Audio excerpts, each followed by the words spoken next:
जय हिंद एवरीवन, हाजिर हूँ मैं आपके सामने how to inculcate democracy in a family का एपिसोड नंबर 15 लेकर के। और आज की हमारी फंडामेंटल ड्यूटी है to render national service and defend our country whenever it is asked to do. और जब आपको बुलाया जाए अपने देश की हिफाजत करने के लिए और अपने देश को हर तरीके से बचाने की ड्यूटी हर एक भारतीय की है। और यहाँ पे आज बहुत इम्पॉर्टेंट ड्यूटी मैं आपसे ये शेयर कर रही हूँ। हम आर्मी में काम करें चाहे ना करें, हम अपने देश को डिफेंड कर सकते हैं। किस तरीके से कर सकते हैं? एजुकेटर्स जो होते हैं, वो डॉक्टर्स, जितने भी प्रोफेशनल्स हैं, चाहे वो प्लम्बिंग से लेकर के शू मेकर, कॉबलर ही क्यों ना हो, वो अपने देश को डिफेंड कर रहा है अपने अपने लेवल पर। अगर आपके पैरों में जूते नहीं होंगे तो कील आपके पैर में धंस जाएगी। आपके पैरों में कील ना धंसे, इस तरह से वो जूते बनाकर अपनी कंट्री के एक एक इंसान को डिफेंड कर रहा है, तो इनडायरेक्टली वो कंट्री को ही डिफेंड कर रहा है। हमारे घर में जो हेल्पर आती हैं वो हमारी डोमेस्टिक वर्क में हेल्प करती हैं ताकि मेरा वक्त बचे। मैं अपने घर की बात करती हूँ, मेरा वक्त बचे तो मैं बच्चों को पढ़ा सकूँ।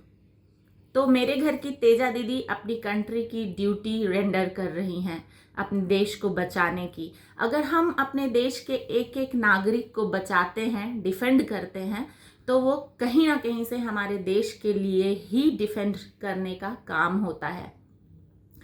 और ये जो फंडामेंटल ड्यूटी है, ये देश को डिफेंड करने की जो बात कर रही है, वो हर तरीके से हमारे देश के हर धर्म को डिफेंड करने की बात सिखाती है, हमारे देश की कल्चर को डिफेंड करने की बात सिखाती है, हमारे देश की भाषा को, हमारे देश की एकता को डिफेंड करने की ड्यूटी है। ये सिर्फ बॉर्डर पे खड़े होकर अपनी जान देकर के ही देश को बचाया नहीं जाता। और इसका एग्जाम्पल मैं आपको एकदम सीधा सा फैमिली से देती हूँ। आजकल ये जो भाषावाद की हवा चली हुई है ना, भाषा बोलो, मेरी बोलो, तेरी बोलो। मैं 17 साल से पुणे में हूँ, मेरी बहुत सारी महाराष्ट्रियन फ्रेंड्स हैं, लेकिन कभी उन्होंने मुझे ये नहीं कहा कि तुम्हें बोलना ही चाहिए, because I belong to educated community and so my friends. उन्होंने हमेशा कहा कि भाषा एक अच्छी चीज़ होती है, सीखना चाहिए। मैंने भी इसको एक्सेप्ट किया कि सीखना चाहिए, क्योंकि वो जब हिंदी बोल रही हैं महाराष्ट्रियन होकर के, तो मैं भी मराठी बोल सकती हूँ।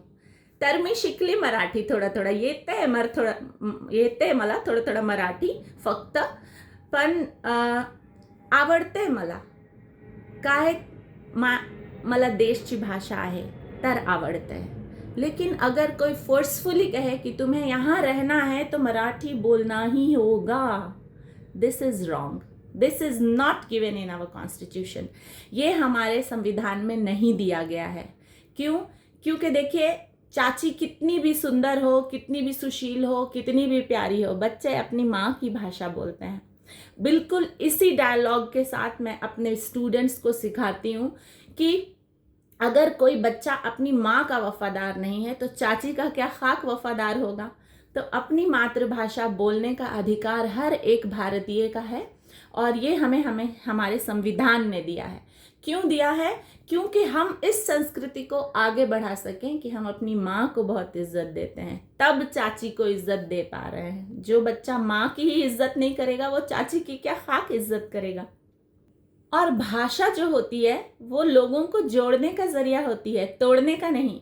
हमने बचपन से अपने टीचर्स से यही सीखा है कि अगर तुम ऐसी कम्युनिटी में जाओ जहाँ पे तुम्हारी भाषा नहीं बोली जाती हो, तो तुम उनकी भाषा सीखने की कोशिश करो ताकि तुम उनसे कम्युनिकेट कर सको। ये जरिया होता है भाषा सीखने का। भाषा को ज़बरदस्ती सिखा के अपनी संस्कृति का प्रचार नहीं किया जा सकता। इंग्लिश बच्चे क्यों सीखते हैं आज? क्योंकि इंग्लिश सीखने की ज़रूरत है, क्योंकि इंग्लिश एक ग्लोबल लैंग्वेज है, क्योंकि इंग्लिश इंटरनेशनल लेवल पे सारे कंट्रीज़ को जोड़ रही है धीरे धीरे। ये सारे एजुकेटेड लोगों को समझ में आता है। लेकिन बच्चा डच, फ्रेंच, पोर्चुगीज़, अरबिक, ईरानी ये सब भाषा नहीं सीखता और ना ही ऑप्ट करता है। स्कूल में थर्ड लैंग्वेज जब आती है तो बच्चा उस लैंग्वेज को चुनता है जिसमें उसको अपना करियर स्कोप दिखता है। ये होता है भाषा चुनने और सीखने का तरीका और रीज़न। इसके पीछे किस फोर्स नहीं होता किसी भी तरीके का, बच्चे का इंटरेस्ट होता है।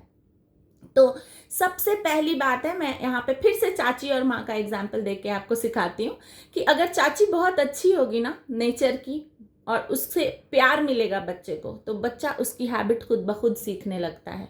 चाची को मारने की ज़रूरत नहीं है कि मेरी भाषा बोल नहीं तो तुझे मारूंगी फिर तो बच्चा और नहीं बोलेगा वो भाषा। तो इस एग्जाम्पल से हमेशा याद रखिए कि भाषा जो होती है जोड़ने का ज़रिया होती है, तोड़ने का नहीं।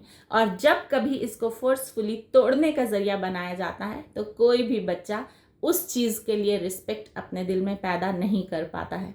तो अपनी भाषा, अपनी संस्कृति, मतलब महाराष्ट्र, बिहार, यूपी की भाषा और संस्कृति की बात नहीं हो रही है, पूरे हिंदुस्तान, पूरे इंडिया की भाषा संस्कृति की बात हो रही है। जिस बच्चे को सीखना है वो सीखेगा। मेरे दोनों बच्चे मराठी सीखते हैं, बचपन से स्कूल में सीखते हैं। मुझे अच्छा लगता है कि मैं नहीं सीख पाई, पूरा मेरा बच्चा सीख रहा है। उसके फ्रेंड्स मराठी बोलते हैं, फ्रेंड्स के साथ एक लेवल में कम्युनिकेशन करने के लिए अगर मेरे बच्चों को मराठी सिखाई जा रही है, I am very happy for that. मेरे देश की भाषा है, मेरी जॉइंट फैमिली है मेरा देश, इससे मुझे कोई ऐतराज़ नहीं। आज मैं महाराष्ट्र में हूँ, कल मेरे हस्बैंड का ट्रांसफ़र कर्नाटक में हो जाएगा, वहाँ की कन्नड़ अगर सिखाने लगेंगे मैं उसको भी सीखूँगी। वहाँ से ट्रांसफ़र हो जाएगा गुजरात में, गुजराती भी सीखूँगी। केम छे, सारो छे तो ये भाषाओं के लिए मोहब्बत दिल में पैदा करना है माँ बाप को, ना कि एक दूसरे की भाषा के लिए नफ़रत। और इस तरह से हम अपने लेवल पे अपने घर में बैठे बैठे अपनी कंट्री को डिफेंड कर सकते हैं।